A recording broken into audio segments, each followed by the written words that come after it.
Vamos fazer a leitura do texto, João capítulo 12, versos 24 e 26. O texto também está aí no boletim. A versão é NVI, tá bom? Versão NVI. Que diz assim, vamos prestar atenção. Jesus falando: digo-lhes verdadeiramente que se o grão de trigo não cair na terra e não morrer, continuará ele só. Mas, se morrer, dará muito fruto. Aquele que ama a sua vida, a perderá, ao passo que aquele que odeia a sua vida neste mundo, a conservará para a vida eterna. Quem me serve, precisa seguir-me, e onde estou, o meu servo também estará. Aquele que me serve, meu Pai o honrará. Amém? Está em voga nos dias de hoje a questão do meio ambiente, não é? É a discussão da semana, foi a discussão da semana. Então, em todos os meios possíveis e impossíveis, falaram do meio ambiente, ações sustentáveis para proteger o nosso planeta nesse momento tão complicado. Como se uma reunião só resolvesse tudo, bastasse. Mas isso aí já é outro problema. Nós, cristãos que somos, filhos de Deus, servos do Senhor, nós temos a responsabilidade moral e espiritual de cuidarmos do planeta. Nós temos essa responsabilidade. Não precisa fazer nenhuma conferência mundial para isso. Se os cristãos começarem por eles mesmos, nosso planeta seria bem melhor. Mas infelizmente nós não fazemos isso. E quando nós não fazemos, o que acontece? Sofremos as consequências dessa negligência. E isso é fato. Jesus sempre utilizou elementos da natureza para nos ensinar. Sempre utilizou. E para ilustrar também os seus ensinos sobre o reino de Deus.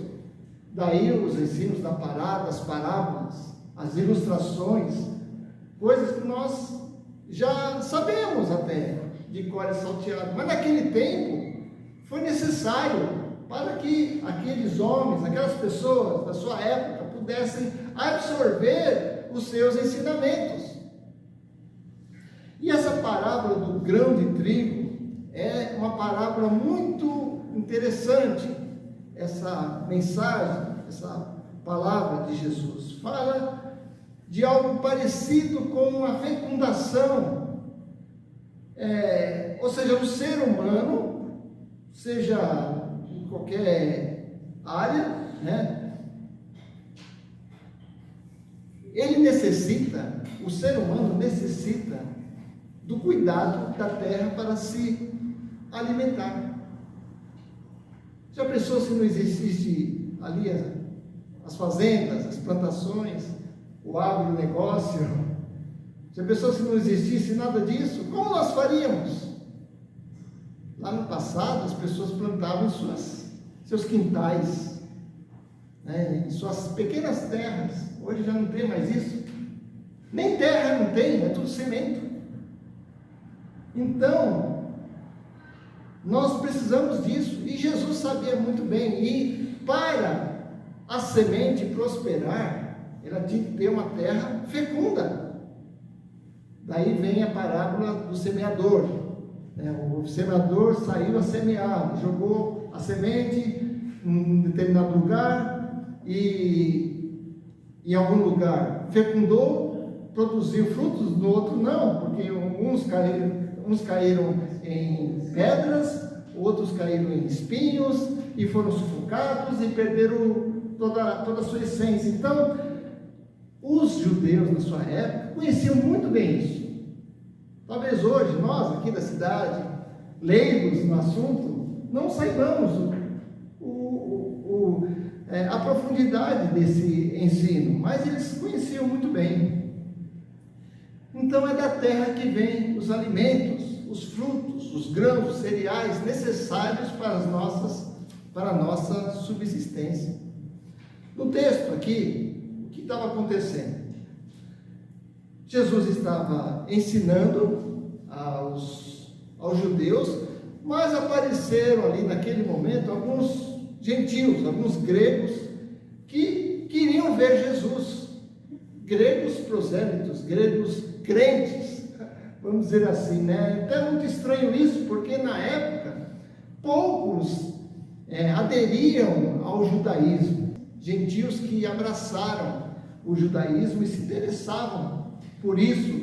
E de repente eles também se interessaram por Jesus. Porque diz o texto que eles queriam ver a Jesus. Se você ver aí, no texto que nós apresentamos, eles estavam procurando se aproximar de Jesus para conhecê-lo, para receberem dele os seus ensinamentos.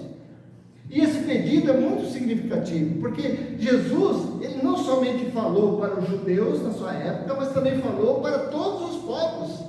Tanto que muitos desses outros povos creram nele. Então, Jesus falou a outros povos também, e ele estava falando de algo muito comum na sua época, que era sobre o grão de trigo. E não apenas sobre isso, mas ele está falando do sacrifício, porque para o grão prosperar, crescer, germinar, é preciso morrer. Você joga ele na terra, ele apodrece e ele produz, né? Ele produz. Só assim. Você joga a semente, ela morre, literalmente, a semente morre, e nesta morte ela germina. É interessante isso, né? Porque o que Jesus estava querendo mostrar é que ela se sacrificou para dar vida. A semente, ela se sacrificou para dar vida. Então Jesus começou falando aqui de sacrifício. O conceito de sacrifício é fundamental na fé cristã. Nós só estamos aqui hoje por causa do sacrifício de Jesus. Só por causa disso. Ele morreu na cruz e nos deu a condição de termos acesso a Deus. Então Jesus se sacrificou para que possamos ver ao Senhor, para que possamos falar com o Senhor, ter acesso a Deus. Então Jesus nos ensina sobre a importância do sacrifício através dessa metáfora do grão de trigo, que deve morrer para dar frutos. E o sacrifício, seja ele voluntário ou involuntário, ele molda as nossas vidas e a nossa fé, e nos traz recompensas. Como a semente, ela morre, ela se sacrifica, mas ela recompensa. Com o quê? Com um crescimento, com um desenvolvimento de uma nova vida, de uma planta. Então nós vamos entender que, como exemplo de Jesus, nos guia para viver de uma forma altruísta, nos sacrificando, nos entregando, para que possamos produzir vida. É isso que Jesus está ensinando, através da plenitude do serviço. Do serviço. Porque o serviço é um sacrifício. Você está entregando, você está morrendo para você mesmo e vivendo para Deus. Assim como os gregos, que não faziam parte do povo de Deus, naquele momento, creram e quiseram saber mais sobre Jesus, nós também devemos buscar e servir ao Senhor com todo o nosso coração. Aí vem a nossa proposta para a nossa mensagem de hoje. Qual que é? Leia aí. Servir a Deus é a melhor decisão da nossa vida.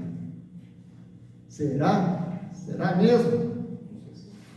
Então, esta é a nossa proposta. É a nossa tese que nós vamos trabalhar nessa noite. O que fazer para servir a Deus de forma que lhe agrade é a transição para entendermos o que Jesus está falando, né? Não estou aqui ensinando homilética não, irmãos. É a condução do sermão. O que devemos fazer para servir a Deus de forma que lhe agrade? Essa é a pergunta, baseado na tese. Qual que é a tese? Servir a Deus é a melhor decisão da nossa vida. Primeira coisa que nós devemos fazer: priorizar o seu serviço, ou seja, morrer para nós mesmos. Está lá no versículo 24. Se o grão não morrer, não adianta nada, não serve para nada, tem que morrer. Então, essa é uma metáfora poderosa, irmãos. Jesus precisou morrer para nos dar vida. Ele precisou morrer, ele precisou se sacrificar, ele precisou entregar a sua vida voluntariamente. Voluntariamente ele deu a sua vida por amor a nós. E nós muitas vezes não valorizamos essa atitude de Jesus, não valorizamos. Ele diz aqui que o grão de trigo deve morrer, ser plantado e decompor-se, para que a nova vida e o novo fruto possam surgir. Da mesma forma, a morte de Jesus na cruz não era um fim, mas um meio necessário para produzir vida. Sua glorificação viria através do sacrifício. Depois que Jesus se sacrificou, depois que Jesus foi ressurreto, ele ressuscitou, o que aconteceu segundo Filipenses 2? Ele foi exaltado nas maiores alturas. Deus o exaltou sobremaneira, sobre todo nome, a fim de que todos se ajoelhem diante desse nome poderoso, nome de Jesus. Olha só, mas era necessário que ele morresse, que ele voluntariamente desse sua vida. Então, resumo: Cristo compara a sua morte à semeadura, que parece tender ao fim, porque nós achamos que a morte é o fim, acabou. Tem muita gente que pensa assim, muitas religiões que pregam isso: morreu, acabou, não estou mais preocupado com isso. Ou seja, se morrer, acabou, eu vou fazer o que eu quiser da minha vida, porque vou morrer mesmo. Mas é aí que vem a grande lição: a morte não é o fim, a morte não é o fim, mas é a causa de um objetivo muito mais abrangente. É a lei do reino de Deus. A lei do reino de Deus. É preciso morrer para frutificar. Qual é o título da mensagem? Morrer para servir. Você quer servir a Deus? Todo mundo quer, né? Só que você tem que morrer. Aí vem aquela colocação até do Rogério, na hora do louvor, né? Porque o crente morre 2 vezes. Sabia? O crente morre 2 vezes. Quando nós já estamos mortos por causa dos nossos delitos e pecados, já é uma vez. Já é a primeira vez. Quando nós aceitamos Jesus na nossa vida, quando nós recebemos Jesus no nosso coração, nós morremos com Ele na cruz, morremos com Ele, somos sepultados com Ele e vivemos com Ele. Glória a Deus por isso. Amém. Glória a Deus. Olha só que mensagem que nós temos, que está à nossa disposição, que você tem aí na sua palavra. Nós morremos com Ele e ressuscitamos com Ele. Paulo fala isso. Nós fomos ressuscitados com Cristo. Então a morte não é o fim. A morte é o começo de uma nova vida com Deus. Quando nós temos Jesus na nossa vida, nós vivemos com Ele. Ele está conosco, vivendo, vivo, presente, atuante, manifestando a sua glória a cada dia. Louvado seja Deus por isso. É preciso, essa é a lei espiritual do reino de Deus. É preciso morrer para frutificar. É preciso morrer. A lei do reino de Deus é diferente da lei dos homens. É totalmente diferente. No reino de Deus é preciso ser o último para ser o primeiro. É preciso ser humilhado para ser exaltado. É preciso se arrepender, se jogar ao chão, se jogar ao pó, para receber de Deus a exaltação. É preciso considerar o outro superior a nós mesmos. A lei do reino de Deus é totalmente diferente da lei do homem. O morrer aqui não é literal, mas simbólico. Fala de abrir mão do ego, fala de abrir mão do orgulho, fala de abrir mão da vontade própria. Somente assim podemos dar frutos verdadeiros. Para que possamos fazer um bom trabalho de evangelização no mundo, nós precisamos morrer para nós mesmos. Precisamos abandonar a nossa velha vida. Precisamos ser novas criaturas. Precisamos nascer de novo. Precisamos nos desvencilhar de hábitos, costumes, amizades até, que atrapalhem a nossa vida espiritual.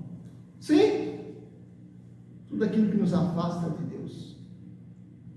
Quando se fala em morrer para si mesmo, é preciso entender que Jesus não nos pede para odiar a vida. Nós não temos que odiar a vida, mas que odiemos o nosso estilo de vida, que desagrada ao Senhor, para que odiemos o pecado que nos afasta de Deus, para que odiemos tudo aquilo que mancha a nossa vida diante de Deus. Por isso que ele diz que nós devemos mudar. Em Mateus 20, verso 26 e 27, diz: não será assim entre vós, mas todo aquele que quiser entre vós fazer-se grande, que seja servo. E qualquer que entre vós quiser ser o primeiro, seja o último. Então está aqui. Precisamos priorizar o serviço de Deus, morrer para nós mesmos. O Senhor eleva os humildes e abate os ímpios até a terra. Salmo 147, 6. Sacrifícios agradáveis a Deus são espírito quebrantado, coração quebrantado e contrito, não desprezarás, ó Deus. Salmo 51, 17. Ou seja, para servir a Deus, precisamos morrer para nós mesmos, para os nossos pecados, para o nosso ego, para a nossa vontade. Quantas vezes nós deixamos de servir a Deus porque nós colocamos em primeiro lugar a nossa vontade. Eu quero isso, eu acho isso, eu prefiro isso, são as nossas preferências. Por isso, o Evangelho não, mas as igrejas estão fragmentadas, porque cada um faz segundo a sua vontade do homem. Eu quero assim, eu quero assado. O que falta com tudo isso, sabe o que é? É nós morrermos para nós mesmos, para podermos servir a Deus. O segundo ponto, nós devemos fazer o quê? O que fazer para servir a Deus de forma que lhe agrade? Segundo ponto, servi-lo olhando para a eternidade. Olhando para a eternidade e não para o momento presente. A vida plena em Cristo exige uma disposição para morrer a cada dia, para si mesmo, para abrir mão dos nossos próprios desejos e ambições, para seguirmos a Jesus. E esse é um convite ao discipulado radical. Por isso que na Bíblia nós sempre ouvimos: seja a vossa palavra sim ou não. O que passa disso é procedência maligna. Ou você crê ou você não crê, ou você aceita ou você não aceita. Não tem meio termo. Eu creio, mas eu quero fazer isso. Eu não creio, mas olha, isso ainda é quase crente. Sabe aquela palavra? Olha, aquele fulano, olha, só falta ser crente. Mas daí até ser crente tem um abismo muito grande, tem uma barreira muito grande chamada pecado. O sacrifício, a renúncia e a morte são as condições da vida mais elevadas. O egoísmo leva à destruição. Muitas vezes nós somos egoístas, espiritualmente falando, porque achamos que Deus deve fazer o que nós queremos, o que nós achamos, e ao contrário. Quando nós cremos em Cristo, nós morremos, e o morto não tem vontade. Já viu morto ter vontade? Vocês foram um zumbi, né? Nesses filmes aí que a gente assiste. O morto não tem vontade. Como que nós queremos ter vontades, preferências para servir o Senhor? Deixa Deus agir na sua vida, meu irmão. Deixa Deus mudar o seu coração. O ensinamento é semelhante ao registrado lá, Mateus 10:38 e também Lucas 17:33, quando fala do serviço voluntário. Quem busca preservar para si o que é perecível, perece com isso, morre junto. Porque nós olhamos sempre para o aqui e agora. Tem até um jornal com esse nome, né? Aqui e agora. Mas quem só pensa no aqui e agora, não tem visão da eternidade. O meu serviço, ele só vai ser visto ou reconhecido lá na eternidade. Eu não tenho que ficar preocupado se eu vou ser reconhecido. Aí tem aquela ideia do crente que faz as coisas e diz: olha, eu sou isso, sou aquilo, eu fiz isso, fiz aquilo, eu sou o fundador da igreja, eu não sei o que, eu dei aula para não sei quantas pessoas, eu já preguei para multidões, eu já... Sabe aquela história do camarada que sobe, vai até o céu e diz para o Senhor: Senhor, em teu nome eu expulsei demônios, em teu nome eu fiz isso, fiz aquilo. E qual foi a resposta do Senhor? Nunca os conheci, apartai-vos de mim. Então, por que nós queremos esse reconhecimento? O pastor nunca elogia o meu trabalho. O conselho nunca me chama para me dar uma palavra de ânimo. Não sei o que. Sabe, eu sou sempre aquele crente coitadinho, sempre esperando receber um troco, um conselho ou um reconhecimento. Não, irmãos, vamos trabalhar, porque aquele que está morto, né, e vive para Deus, ele não tem preocupação com isso. Ele só quer fazer a obra, só quer fazer um ministério, só quer agradar a Deus e não a si mesmo. Então, não é a minha vontade, não é o jeito que eu quero. Eu prefiro assim, eu prefiro assado. Não, mas eu prefiro fazer a vontade de Deus, porque eu escolho Deus. Você acabou de cantar isso. Eu escolho Deus. Devemos servi-lo não olhando para o que iremos receber dele. Não importa se eu vou receber ou não vou receber, mas eu estou fazendo. Como é difícil para nós, principalmente no final do ano, para o conselho da igreja, vamos nomear os irmãos para os cargos do ano. É uma dificuldade. A gente tem que orar de jejum, né? Rasgar as vestes, né? Se vestir de saco de cinza e pedir misericórdia. Porque você vai falar com um: pastor, não dá. Vai falar com o outro: tá bom, vai, eu pego, vai, eu faço. Não é assim, irmãos. É uma honra, um privilégio para você servir a Deus, não importa a área que você está fazendo, está trabalhando. está arrumando cadeira, está limpando o chão, está fazendo um cafezinho, não importa, tudo é para a glória de Deus. E não espere um elogio, não espere um conselho, não espere um reconhecimento. Faça com amor, com dedicação. Precisamos morrer mais para nós mesmos. Precisamos sim. Devemos servi-lo não olhando para o que iremos receber dele, como uma recompensa, um elogio, mas fazendo de coração, mesmo que ninguém veja, no anonimato, mas Deus sabe. Nós devemos servi-lo olhando para a eternidade, para o porvir, lá para frente, para cima. Jesus está sendo glorificado. Eu estou fazendo isso, estou limpando aqui. Jesus, ser glorificado, ser glorificado. Eu estou trabalhando na evangelização, Senhor, ser glorificado. Não importa, irmãos. Colossenses 3:1 diz: portanto, já que vocês ressuscitaram com Cristo, está vendo? Vocês morreram e ressuscitaram com Cristo. Está aqui a palavra.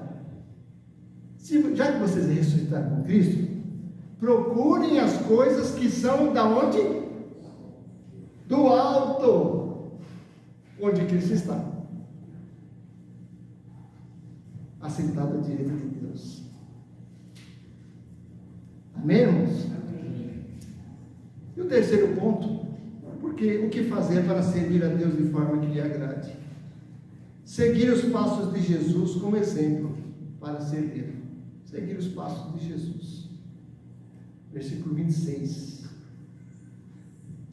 A verdade expressa nos versículos 24 e 25 é aplicada agora aqui, nesse versículo 26. Jesus disse isso para indicar o tipo de morte no qual Pedro iria glorificar a Deus. Então lhe disse: siga-me, João 21:19, falando que, olha só, está vendo, Pedro? A sua vida vai até ali, você está na minha mão. Então a nossa vida está nas mãos de Deus. A nossa vida está nas mãos de Deus. O esforço para seguir Jesus não será em vão. Não será em vão, irmãos. Desde já o discípulo está com o seu mestre. Nós estamos com Jesus. Colossenses 3:3 diz: vocês morreram e a sua vida agora está escondida em Cristo, em Deus, com Cristo em Deus. Colossenses 3:3. João 14:3 também fala: e se eu for e lhes preparar lugar, voltarei e os levarei para mim, para que onde eu estiver, vocês estejam também. Então qual que é o segredo aí? É estar com Cristo. Não é fazer sozinho, não. Não é fazer do seu jeito, não. É fazer do jeito que agrada a Deus. É estar com Cristo. João 17:24 diz: Pai, quero que os que me deste, é a oração de Jesus, a oração sacerdotal, diz: aqueles que me deste estejam comigo onde eu estou e vejam a minha glória, a glória que me deste, porque me amaste antes da criação do mundo. Então, aqueles que me deste, Jesus está dizendo, aqueles que me deste, Senhor, que eles, os seus discípulos e nós agora, vejamos a glória dele. E para ver a glória de Cristo, temos que estar com Cristo, né? O segredo desses textos que eu li é o pronome me, ou me, que é enfatizado em todas as ocorrências.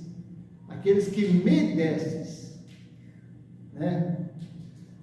Portanto, seguir a Jesus, ou servir a Jesus, é estar com Jesus. Você não está sozinho. João 15, que fala da videira verdadeira, diz: todo ramo que estando em mim não dá fruto, o que acontece? Corta. E todo aquele que dá fruto, ele poda, olha só, o ramo em Cristo. Estando em Cristo, ele poda. O que é poda? O que é podar? Para você, quem entende de planta é assim, né? Se você não podar, ela não vai dar tanto fruto como normalmente daria, né? E a gente prepara a planta, é como se fosse uma pedra bruta, que você vai tirando as arestas, as impurezas, a sujeira. É isso que Deus está fazendo conosco, irmãos, a vida inteira. A vida inteira. Aí ele continua, Jesus dizendo: permaneçam em mim, permaneçam em Cristo, e eu permanecerei em vocês. Nenhum ramo pode dar fruto por si mesmo, se não permanecer na videira. Então o segredo está onde? Permanecer em Cristo. Não é só estar. Estar nós podemos estar de vez em quando, vamos dizer assim. Mas permanecer é ficar ao lado de Cristo. Ficar. Vocês não podem dar fruto se não permanecerem em mim. Então, para nós darmos fruto nessa vida, irmãos, temos que estar em Cristo e devemos permanecer em Cristo. Porque lá em 2 Coríntios 5,17, se alguém está em Cristo, é o quê? Nova criatura. Está vendo? É uma nova criatura. E Jesus mesmo nesse texto, ele diz: aquele que me segue, aquele que me serve, o Pai o honrará. O Pai o honrará. Então, olha só, quando nós seguimos a Jesus, quando nós andamos com Jesus, quando nós servirmos a Jesus, o Pai honra. O Pai nos honra. O Pai honra o trabalho daqueles que se esforçam, daqueles que trabalham com amor, com dedicação. Então não precisa, irmãos, não precisa se preocupar se o pastor não perceber o seu trabalho, não reconhecer, ou qualquer irmão da igreja. Não se preocupe, porque o Pai honrará o seu trabalho. Louvado seja Deus por isso. O Pai honrará. Além disso, Deus é chamado de Pai por Jesus, naquele momento em que Ele diz: olha, vocês também podem ser filhos de Deus. Vocês também podem ser filhos de Deus. Quando servimos a Deus, seja ajudando, cuidando do irmão, ou de uma irmã, ou de um filho, seja no serviço do reino, qualquer serviço que nós fazemos para o Senhor, nós somos dignificados, nós somos honrados pelo Senhor. Se alguém me serve, disse Jesus, o Pai me honrará. Servir a Deus é uma honra, irmãos, é uma honra, é um privilégio, e não obrigação. Não faça isso por obrigação. Não tem ninguém, então eu vou fazer. Não é isso não. É sim ou não, ou não. Ou você quer ou você não quer. É assim que funciona o reino de Deus. 1 Timóteo 5,17. Já perto do encerramento, tá, irmãos? Os presbíteros que lideram bem a igreja são dignos de dupla honra. Está falando disso. Os presbíteros que lideram bem a igreja são dignos de dupla honra. Especialmente aqueles cujo trabalho é a pregação e o ensino. Pois a Escritura diz: não amordace o boi enquanto está debulhando o cereal, e o trabalhador merece o seu salário. 1 Timóteo 5, 17 e 18.